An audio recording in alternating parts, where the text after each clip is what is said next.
दोस्तों नमस्कार। उत्तर प्रदेश वेदर पर आप सभी भाइयों का स्वागत है। मेरा नाम है अरविंद दामा।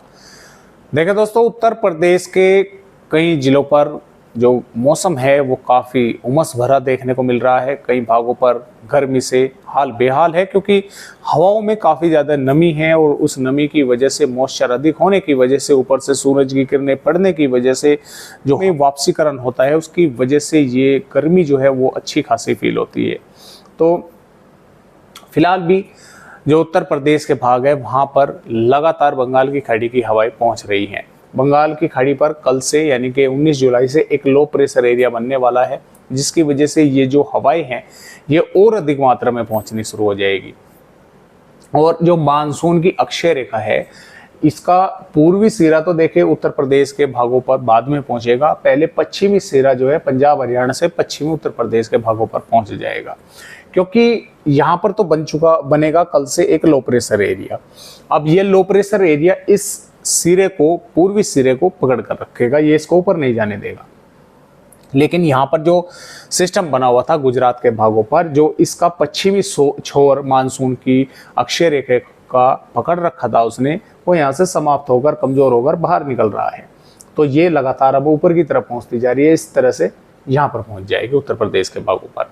लेकिन उत्तर प्रदेश के भागों से इस तरह से होती हुई तब भी ये बंगाल की खाड़ी पर ही बनी रहेगी। तो इसके इस तरह से बनने से क्या होगा कि पश्चिमी उत्तर प्रदेश के भागों पर बारिश की गतिविधियां शुरू हो जाएंगी। होंगी तो पूर्वी उत्तर प्रदेश के भागों पर भी, वहां पर थोड़ा समय लगेगा। लेकिन ये लो प्रेशर एरिया दोस्तों जब यहाँ पर बनेगा तो मॉइस्चर काफी ज्यादा मात्रा में उत्तर प्रदेश के भागों पर पहुंचाएगा, तो जिससे कई भागों पर बादल बनेंगे, कुछ इलाकों पर बारिश की गतिविधियां भी अच्छी तेज होने की संभावना है। और इस सिस्टम का जो ट्रैक है फिलहाल के जो अपडेट है ये यहाँ से इस तरह से आगे बढ़ेगा मध्य प्रदेश के भागों से। तो कुछ जो मॉडल हैं, जीएसएफ मॉडल हैं, वे तो इसको दिखा रहे हैं कि राजस्थान के भागों से होकर आगे बढ़ेगा। कुछ जो मॉडल हैं, ईसीएम डब्ल्यूएफ मॉडल जो हैं, वे दिखा रहे हैं कि इसके इस तरह से उत्तर प्रदेश के भागों पर पहुंचेगा। तो ये थोड़ा सा देखने वाली बात होगी कि ये राजस्थान के भागों से निकलता है, उत्तर प्रदेश के भागों से निकलता है। तो समय आने पर ही इसके बारे में पता लग पाएगा। फिलहाल जो ये हवाएं आ रही हैं, कभी तो इनका जोर जो है दोस्तों ये उत्तरी भागों की तरफ अधिक हो जाता है, तो उत्तराई वाले भागों पर बारिश की गतिविधियां अधिक बढ़ जाती है। उत्तर प्रदेश के भागों पर वहां पर बादल छा जाते हैं, कुछ भागों पर बारिश की गतिविधियां होने लगती है। कभी इन हवाओं का जोर थोड़ा सा मध्य से दक्षिण की तरफ हो जाता है, जैसा कि इस समय हो रहा है, और दक्षिणी भागों पर बादल आ जाते हैं, कुछ भागों पर बारिश की गतिविधियां शुरू हो जाती है। इस तरह से इन हवाओं के ऊपर नीचे होने की वजह से ही ये बारिश की गतिविधियां है वे कभी दक्षिणी भागों पर, कभी मध्य भागों पर, कभी तराई वाले भागों पर, इस तरह से यानी कि बैलेंस नहीं हो पा रही है, क्योंकि मानसून की अक्षय रेखा यहाँ पर नहीं है। इस वजह से ये बैलेंस नहीं हो पा रही है। तो इस तरह से जो मौसमी सिस्टम है वे बने हुए हैं। तो आइए देखते हैं कि 19 जुलाई में उत्तर प्रदेश के किन किन भागों पर बारिश होने की दोस्तों संभावना यहाँ पर हमें नजर आ रही है। तो जैसा कि आप देख पा रहे हैं, इसमें जो पश्चिमी उत्तर प्रदेश के भाग हैं, सहारनपुर, शामली, मुजफ्फरनगर, बागपत, मेरठ, गाजियाबाद, गौतम बुद्ध नगर, बुलंदशहर, बिजनौर, मुरादाबाद, रामपुर, बरेली, भीत और बरेली के आसपास के भागों पर, शाहजहांपुर के आसपास के भागों पर बादल रहेंगे। कुछ स्थानों पर हल्की बारिश होगी, कहीं कहीं पर हल्की से मध्यम दर्जे की बारिश देखने को मिल सकती है।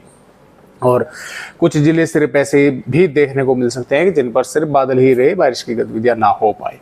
और देखिए, उमस भरा मौसम भले ही यहाँ पर बादल रहे, लेकिन उमस भरा मौसम कल भी यहाँ पर देखने को मिलेगा। बादल जो है वे सुबह से भी देखने को मिल सकते हैं और दोपहर के बाद भी पहुंच सकते हैं। यानी कि अगर दोपहर के बाद आते हैं तो सुबह से धूप जो है वो अच्छी खासी देखने को मिलेगी। आगरा, मथुरा, अलीगढ़ से लगाकर और हापुड़, बुलंदशहर के भागों से, यानी कि जो नीचे नीचे के भाग है, और यहाँ पर हम बोल सकते हैं कि कानपुर देहात, झांसी और ललितपुर के आसपास के भागों पर यहाँ पर क्या होगा कि यहाँ से जो बादल हैं वे इस तरह से राजस्थान के भागों से कुछ आएंगे, तो इन भागों पर भी बारिश होने की संभावना कुछ इलाकों पर बन सकती है। वैसे तो धूप देखने को मिलेगी और उमस भरा मौसम रहेगा, लेकिन राजस्थान के भागों से कुछ बादल यहाँ से होकर गुजरेंगे। अब वे सुबह के समय भी गुजर सकते हैं, दोपहर के समय भी गुजर सकते हैं, शाम के समय भी गुजर सकते हैं। जब भी यहाँ से मॉइस्चर वो आकर वे बादल गुजरेंगे तो इन भागों पर बादल भी छाएंगे और कुछ स्थानों पर बारिश की गतिविधियां भी देखने को मिल सकती है इन इलाकों पर। और इसी प्रकार बांदा, चित्रकूट, प्रयागराज, सोनभद्र, मिर्जापुर से लगाकर और चंदौली के आसपास के भागों पर यहाँ पर भी यानी कि कुछ बादल जो है दिखेंगे और हो सकता है 1-2 भागों पर बारिश की गतिविधियां देखने को मिल जाए, सुल्तानपुर से गोरखपुर, यहाँ पर लखनऊ के आसपास के भागों पर, उन्नाव के भागों पर, तो यहाँ पर भी थोड़ी बहुत वेदर एक्टिविटी हो सकती है, संभावनाएं बन सकती हैं। हालांकि उमस से काफी परेशानी का सामना इन भागों पर भी करना पड़ेगा। अगर बात करें तो देखिए उत्तर प्रदेश के कई भागों पर बारिश की गतिविधियां, यानी कि बादल अधिक भागों पर रहेंगे और कई भागों पर बारिश जो होने की संभावनाएं हैं वो बढ़ेगी, जैसा मध्य भागों पर और पश्चिमी भागों पर। और जैसा कि मैंने आपको बताया कि पहले पश्चिमी भाग ही मानसूनी ट्रफ का उत्तर प्रदेश के भागों पर पहुंचेगा, तो पश्चिमी भागों पर ही संभावनाएं अधिक बनेंगी, पूर्वी भागों पर कम रहेंगी।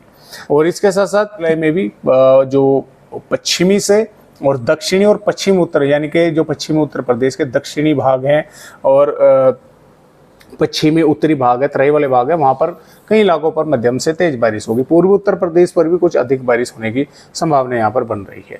तो इस तरह से जो मौसमी सिस्टम है वे बनेंगे और बारिश उत्तर प्रदेश के भागों पर करेंगे। फिलहाल आज की इस वीडियो में बस इतनी जानकारी, एक नए अपडेट के साथ उत्तर प्रदेश भाइयों से फिर मिलते हैं। तब तक के लिए सभी दोस्तों को नमस्कार।